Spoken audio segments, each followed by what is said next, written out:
and the 12 left the shores of the western sea, and after preaching in many places came to the Sea of Galilee, where Jesus and 7 of the apostles took ship with Nathanael's brother and passed over into Dalmantha. About this time, Herod heard about the activities of Jesus, whose fame had spread, for he was unlike the other teachers. A rumor had started that he was John of the wilderness, that is, John the Baptist, raised back to life, and this explained his powers, for only in one able to come back from the dead could such an abundance of power manifest. Most thought he was one of the old prophets returned, but were unable to explain his powers. Though these things brought fear to Herod's heart, he took no action. Others said, "The same is Jesus, who was born Yeshua, son of Joseph and Mary," claiming to be a prophet, dedicating people to serve the cause of Elohim, that a kingdom under his rule may come to earth. When the boat carrying Jesus and the 7 with him came to the shore, it was drawn up near to some women who were washing, and one shouted, "Praises to Yahweh, and Baruch be to the one through whom he manifests." Jesus said, "Honor is not yours to give, neither does the sovereign of honor need it. Therefore your words are empty of meaning. Give service instead." Another woman cried out, "Baruch are the breasts that suckled you." Jesus answered, "The Baruch are those who hear the words of Yahweh's messengers and obey them." Passing along the beach, Jesus and 3 disciples came to where a group of people stood, and they were of those who walked in the light of the Torah. But they were self-deceivers who trimmed the lamp to suit their convenience. One said, "If you are truly sent from Elohim, show us some sign as proof. Then we can believe what you say." Jesus said, "Why are you always demanding proof? Certainly this generation is undeserving of proof. If you are invited to dine with a man, do you ask him to prove his food is good? If you were genuine, my words would strike a responsive chord in your heart, and you would know. If I drew aside the curtains to reveal the splendor that is the heavens, and you believed, would your belief bear the fruit of goodness? It would be like unseasoned timber or untempered iron." A crowd started to gather, and Jesus returned to the boat. And as people began to jostle him, he ordered it to be taken out a little way. As he was getting into it, a scribe pushed forward, saying, "Let me join you, and I will follow wherever you go." Jesus said, "Foxes have holes, and birds have nests, but the Son of Man has nowhere to lay his head. Not even a board is offered to him here. If you are sincere in your offer, let this be the place of your works, for you are not a hardy man." Another man with him said, "Let me come, but may I first have time to bury my father?" Jesus answered, "What service can the living render the dead? Leave the dead to their own kind." The boat was taken to another place. Then it was discovered that, as no bread had been obtained previously, there was insufficient to provide a good meal for everyone. While they were arguing about how it should be distributed, Jesus said, "Let those who get some take care their peace does not contain the leaven of the Pharisees or of Herod." Jesus, seeing they looked blankly at him, said, "Do you not understand? When wholesome, even a morsel of bread will nourish. But if it contains bad leaven, To turn it sour, it will be bitter in the mouth and nourish no one. 11 out of the 12 among the Pharisees are good, but it is the bad who contaminate the whole and leave a bitter taste in the mouth. When the boat drew into the shallows, some of those with Jesus went to get food, and a crowd gathered about him. So Jesus told a parable often repeated. A sower went into his cornfield carrying seed in his apron, and he scattered it about, so some fell in the open and was eaten by the birds. Other seed fell on stony ground and sprouted quickly, but as it could not put down roots, it quickly withered. Some fell among thistles, where it was smothered before reaching maturity. Still, others fell on good ground, and having ripened, produced a bountiful harvest. This parable is simple to understand, and I will explain it to you. I am the sower, and the seeds are my words. Some of you standing here in the open listen, but close your hearts to the message. With you, my words are like the seed eaten by the birds. With others, my words are like the seed falling on stony ground. For though they receive them hopefully, they are weak-willed and shallow-minded.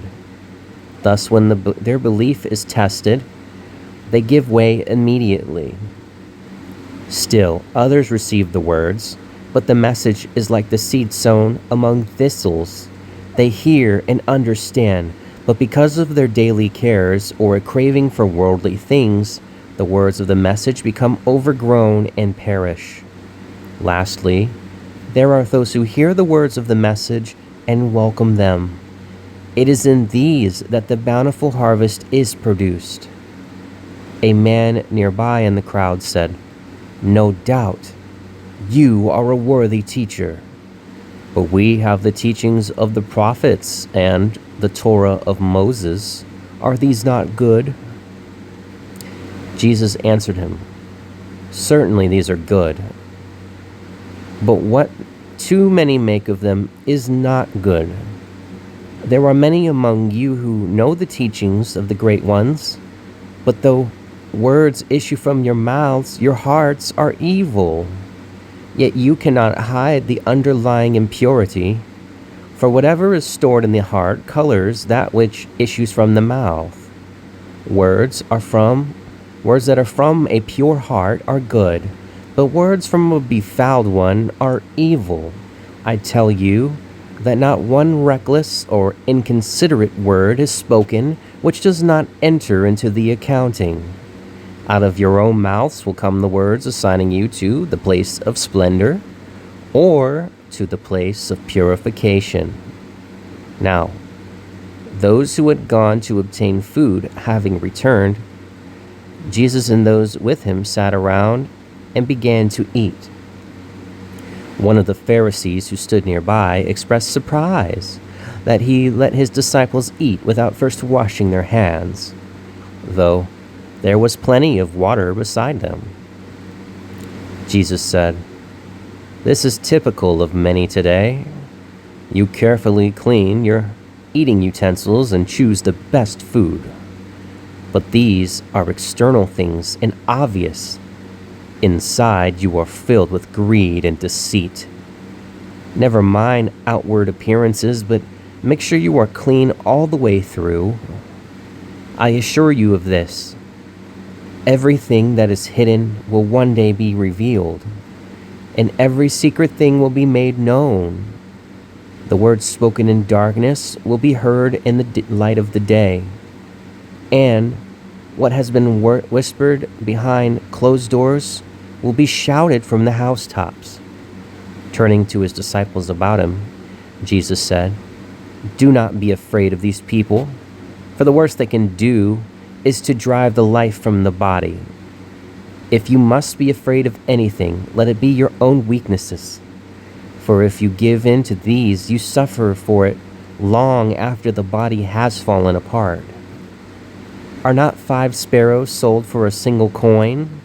Yet each one is known to Yahweh, for nothing living does not participate in life, and this is maintained by the Ruach HaKodesh, the Holy Spirit. For just as fish live in the waters of the sea, so are men maintained in the living Spirit.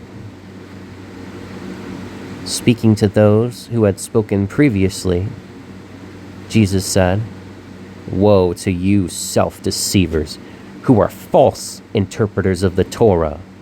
You are like unmarked graves, which men walk over in innocence, unaware they are being defiled. Yet nothing from outside can ever enter into a man and sully his being. It is what festers within him which comes out to reveal his uncleanness.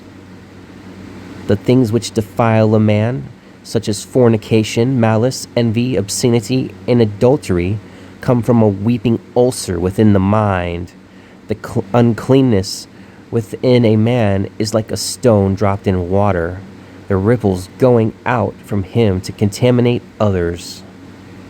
To all outward appearances, many of you live good lives, but inwardly you are full of hypocrisy and deceit. You erect memorials over the graves of those who spoke with the voice of Yahweh and decorate the monuments to the martyrs who died unjustly. You say, had we lived in those times, we would have never done the things our forefathers did. But do you take care to ensure your children never have cause to say the same about you? Therefore, do not set your standards by those days, but according to the better ones in the days of your children." One of the people who were there said, "We have heard that you teach the coming rule of Elohim and claim knowledge of the reign of the heavens. Tell us about these things." Jesus said, "The rule of Elohim is not something which will come suddenly, nor will it bring about a violent change. It is not a change of surroundings, but a change of heart. The change conditions will be brought about by changes in the heart. No man can say, 'It is over here,' or 'It is over there.' It is here, but waiting recognition. Just as others have heralded my coming, so do I herald the coming rule of Elohim. But its establishment does not depend on anything done by Elohim, but on the actions of men. The reign of the heaven is where Yahweh rules in Ruah, but there is that within each man which can extend the reign of the heaven. When this is drawn out of men while they are on earth and established here, then the reign of the heaven will embrace the earth. And when the rule of Elohim is established on earth, then will the reign of the heaven come down, so the heaven and earth are united in one." A rich man standing by said, "We cannot understand these things, and they confuse us. Just tell me what I must do to enjoy eternal life." Jesus said, "By your attire, you are among those privileged to enjoy wealth. And what do you do with it?" The man replied, "I do as others, getting the most out of it and enjoying life to the full." Jesus said, "You would be better off selling all you possess, giving the proceeds to the poor. Only thus can you discover yourself and benefit from eternal life." The rich man's companion said, "Wise teacher, what of me? I conform to every verse of the Torah. I pray every day and give generously to the poor." Jesus said, "Have you ever been hungry or slept on the street, or have you ever gone unclothed?" And the man said, "No, why should I?" And Jesus said, "You deceive yourself and are a hypocrite besides. How can you say you comply with the Torah and teachings of the prophets? Is it not stated in the Torah that you should love your neighbor as yourself? Yet all about you there are people who are hungry, clothed in rags, and homeless. Your house is filled with good things, far exceeding your moderate needs, and all you hand out are a few coins and a morsel of food? It is the duty and obligation of such as you to see no man suffers hunger and privation in your neighborhood. Turning to a disciple sitting at his side, Jesus said, "Simon, son of Jonah, let this be your teaching. It is easier for a camel to enter into the city by the needle's eye than for a rich man to enter into the splendor of heaven." The rich man turned away and left. And another who was there said, "Adonai, just what is meant by my neighbor?" Jesus then told this parable. A man had found it necessary to travel the road to Jericho, going out from Jerusalem. Along the way, he was attacked by footpads who stripped him naked, beat him up, and after taking everything he possessed, left him halfway dead by the roadside. A short time later, a priest came along the same road and, seeing the injured man laying there, passed by on the other side. He feared defilement. Another self-righteous man came along, but he hastened by, thinking, "I would help if I could, but he is nearly dead, and I am no physician. Better for me to push on and tell someone else."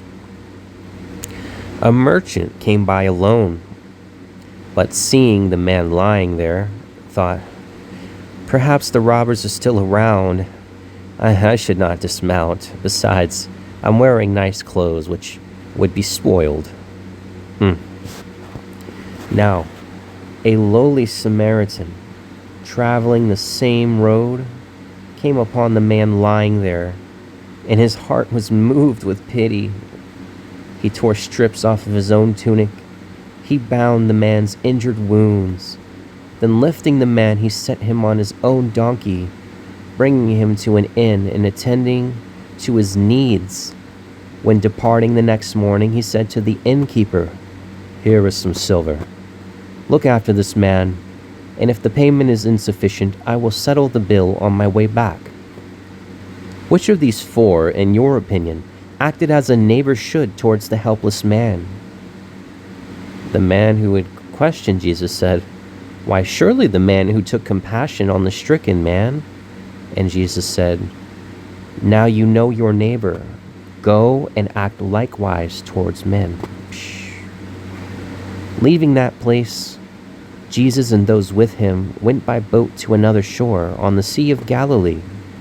Arriving on the morning of the Sabbath, as Jesus was going into the place of worship, a woman bent double without the ability to straighten herself came and begged Jesus, "Please heal me." He put one hand under her chin and the other on her back and straightened her up. She went away filled with happiness. The Levite who conducted the worship noticed this, and seeing the woman inside, said to her, 6 days are set aside for work, and the Sabbath is holy, and you should not have sought healing on that day. Jesus, overhearing this, waited outside for the Levite, and when he came, he said, "What a hypocrite you are! What member of your flock does not lose a cattle or a donkey from their stalls and water them on the Sabbath? Also, are the cows not milked and the hogs fed? They are not left to suffer. Yet you could deny relief to this poor woman because it's the Sabbath?" Hearing this, many of the people supported Jesus. Yay! And then he preached to them. A blind man was brought to Jesus while he preached. He took the blind man apart from the crowd and, moistening his thumbs, drew them across the blind man's eyes. The man gave a sudden cry and squinched up his eyes. But Jesus said, "Open your eyes and tell me what you see." The man did so and said, "I can just tell it is light, but cannot distinguish anything." Jesus then covered the man's eyes with his hands, and after withdrawing them said, "What do you see now?" Psh. And the man replied, "Oh, Adonai, I can see everything, though it is not steady." Sometime later, the emissaries who had been away rejoined Jesus, bringing with them a disciple who had deserted Jesus in Endor. He was named Barnabas, and seeing him, Jesus was overcome with joy and welcomed him warmly. Whereupon two of those who had come with him went aside and were sullen, for they had not been received in this manner. Calling the 22 men who were there with him, Jesus addressed them as follows. A man had 2 sons, and one day the youngest came to him and said, "Father, I want to go away from here. Therefore give me the inheritance which would one day be mine, so I can take it with me." So the father divided his estate, and gave the youngest son his portion. This was then sold, and the youngest son departed to a distant city, where he had dissipated the money on women and riotous living. After his money had gone, he found that no one wanted to know him, and soon he was completely destitute. No work being available for him in the city, he went outside, but the only job he could obtain was that of a swineherd. Often, when he saw the pigs gorging themselves, his own stomach aching with hunger, he would think, "If only I could bring myself to eat the pig's swill, it would ease my hunger. What a fool I have been, for here I am, worse off than any of my father's employees. I will go back to him, admitting my failure as a son. For he never withheld anything from me, and he let me go my own way when this was what I wanted." So he set off and returned to his father's estate. His father saw him coming while he was still far off, and seeing his son footsore and weary, the father's heart was filled with compassion. He ran out to meet him and embraced him warmly. And the son was stricken with remorse and said, "Father, I have done wrong, but will do my best to make amends. I'm unworthy to be treated as a son. Let me work as your servant." But the father led him home and called out to the servants, "Here is my son. Bring him a change of clothing. Get a ring for his hand and sandals for his feet. Go and kill the fattening calf and roast it. We are going to celebrate his return with a feast. I thought my son was lost, but he has returned, and I'm happy." Now the elder son had been out in the fields all day, drawing close to the house at dusk. He was puzzled to hear the sounds of music and laughter. Passing one of the servants, he inquired, "What is this all about?" And the servant replied, "Your father has ordered a celebration for the safe return of your brother." This made the elder son so angry that he would not go into the house. And when his father came out to see why, the son said, "Over the years I have served you faithfully, and you know you can rely on me. Yet you've never even put on a feast of a goat meat for me and my friends. Now this prodigal returns, coming back because he has squandered everything on whores and gambling, and you immediately have a great feast of celebration?" The father said, "My son, you are my right hand, and I know you have never let me down. I depend on you, and all I have is yours. But it is a special occasion for the one I thought was lost to me, and he's returned. This does not lessen my affection for you and my regard, but he is weak, he needs support, while you are strong and you don't require such displays of affection." Jesus put his arms around 2 disciples and said, "My friends, when the going gets tough and the road is long, some collapse by the wayside. It is these who need encouragement. And it's not always easy to admit failure. When a sheep becomes separated from the flock and is lost among the thorn bushes, does not a good shepherd leave the rest and go in search of the one which has gone astray? This does not mean he loves it more than the others, nor does it lessen his love for each of them. It was some time later, at another place, that a follower named Joseph said to Jesus, "Adonai, if a man cheats another, is he punished for the cheating or for the harm he has done to the other man?" Jesus said, "Speak of punishment only to the people, for this accords with their understanding. On earth, men's deeds are weighed on scales, balanced between reward and punishment. But these don't work accurately. In the reign of the Ruah, the measure of assessment is a man's earthly life. You are now on the balances. Do not be found wanting. A man who can be trusted in small matters can also be trusted with greater things. The man whose transgressions are petty would commit much greater ones if given the opportunity, or if he had greater courage. The purpose of life is to establish a man's credentials. For if he is found unreliable in dealing with things of this world, which quickly pass on the wings of days, how can he be trusted with things of splendor in the reign of heaven? For splendor is the garment with which each one who comes to the reign of the heaven will be clothed, and each one who comes will be given attire and station according to the credentials established on earth.